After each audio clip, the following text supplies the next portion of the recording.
우리 큰아버지 장례식 끝내고 왔어요. 피곤하지만 어쩔 수 없죠. 사촌언니가 요즘 이상한 꿈을 꾼대요. 침대 앞에 있는 거울에서 요상한 검은 물체가 톡 튀어나와 점점 커지더니 생김새가 기괴한 괴물이 된대요. 근데 그 괴물이 언니한테 입모양으로 어디로 가야 되냐고 묻는데요. 언니는 무서워서 아무 말도 못하고 그 괴물이랑 눈만 맞춘 채 잠도 못 자고 그랬대요. 그렇게 날이 새고 언니는 항상 수면이 모자라서 꾸벅꾸벅 졸고 그랬대요. 그 귀신은 매일 나타났대요. 언니는 아무 말도 못한 채 계속 그 귀신만 봤대요. 계속 그 생활이 반복되니 언니 상태가 안 좋은 거란 큰엄마는 언니를 추궁하다가 결국 언니가 털어놨죠. 큰엄마는 언니를 용한 점쟁이에게 데려갔대요. 언니 얘길 들은 점쟁이는 그 귀신은 이승을 떠나지 못한 악귀라며 다음부터 그 귀신이 나오면 하늘, 천장 쪽을 가리키랬대요. 언니는 알았다며 나왔고 그날 꿈에도 그 귀신이 나왔대요. 근데 그 귀신을 보고 너무 무서운 나머지 하늘이 아닌 왼쪽을 가리켰대요. 그 귀신은 씩 웃더니 벽으로 쑥 들어가서 사라졌대요. 그 다음날 저희 큰아버지가 돌아가셨어요. 언니 방 왼쪽이 큰아버지 방이셨거든요.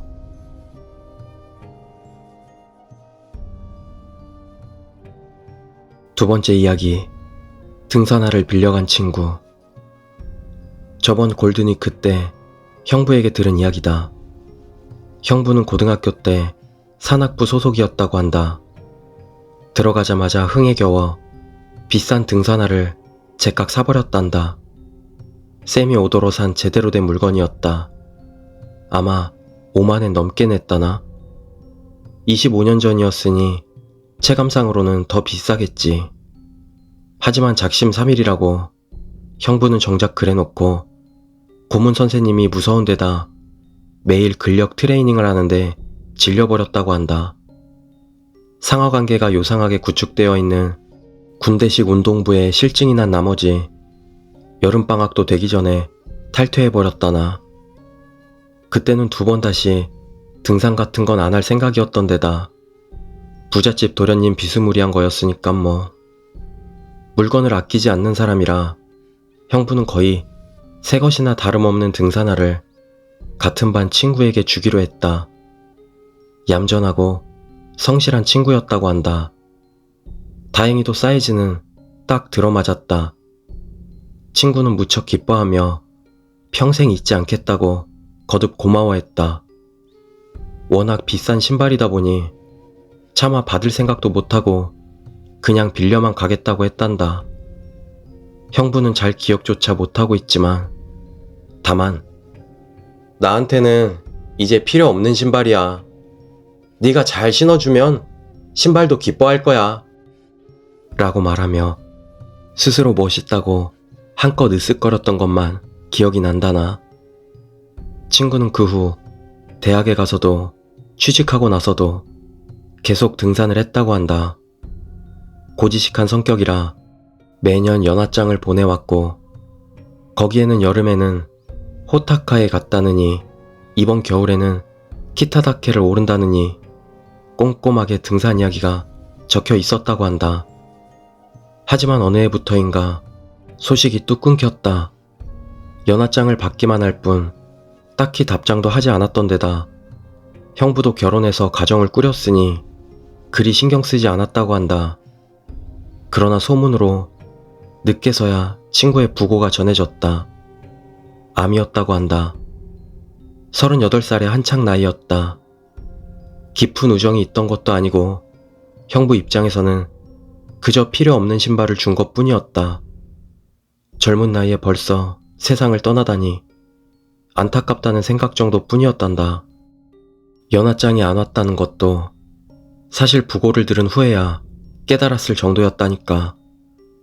그리고 형부는 천천히 그 일을 잊어갔다. 그런데 작년 연말 헛간을 개축할 때였다. 형부는 귀찮아하면서도 일손을 도우러 고향에 내려갔다고 한다. 그랬더니 있더란다. 그 등산화가 신을 대로 신어서 검게 윤이 나는 게 집 헛간에 들어있던 것이다. 형부는 소스라치게 놀라 황급히 가족들에게 물어봤다고 한다. 아, 그거? 귀신처럼 초췌한 사람이 갚으러 왔더라.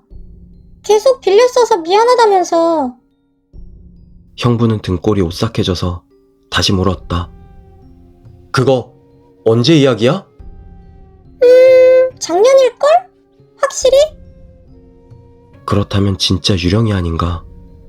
뭐 실제로는 착각한 거고 친구가 죽기 전에 굳이 갚으러 찾아왔던 것이겠지만, 하지만 형부는 혹시나 친구가 죽은 뒤 갚으러 온 게 아닐까 하고 생각한단다.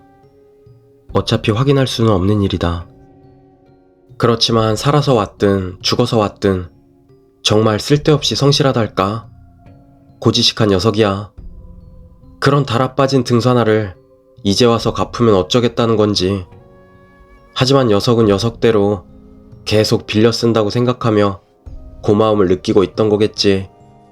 요즘 세상에 그렇게 고지식한 놈이 어디 버틸 수나 있었겠냐. 나처럼 적당히 달아빠진 놈이나 버티지.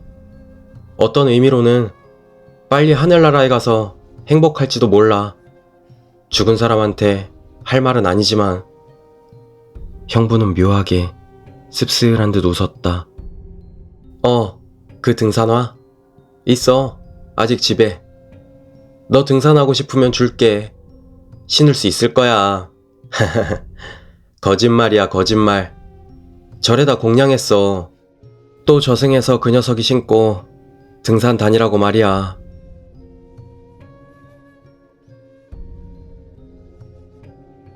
세 번째 이야기. 트럭 운전기사. 신입 트럭 운전기사가 산길을 달리고 있었다. 아직 초보라 그는 조심조심 운전을 하고 있었다. 다행히도 앞에 다른 트럭이 있어서 그나마 안심할 수 있었다. 그런데 그 앞에 트럭이 산길을 지나가던 할머니를 친 것이다. 다행히 할머니는 살아 계신 것 같다. 자신이 낸 사고는 아니었지만 걱정되는 마음에 그는 잠시 정차를 하고 지켜보고 있는데, 그 트럭이 후진을 하는 게 아닌가. 결국에 할머니는 사망을 하셨다. 퇴근 후 그 일을 선배에게 말을 했더니 선배가 하는 말이, 식물인간 돼서 치료비 내는 것보다 죽는 게 더 싸게 먹혀. 설마 사고를 낸 트럭 기사는 혹시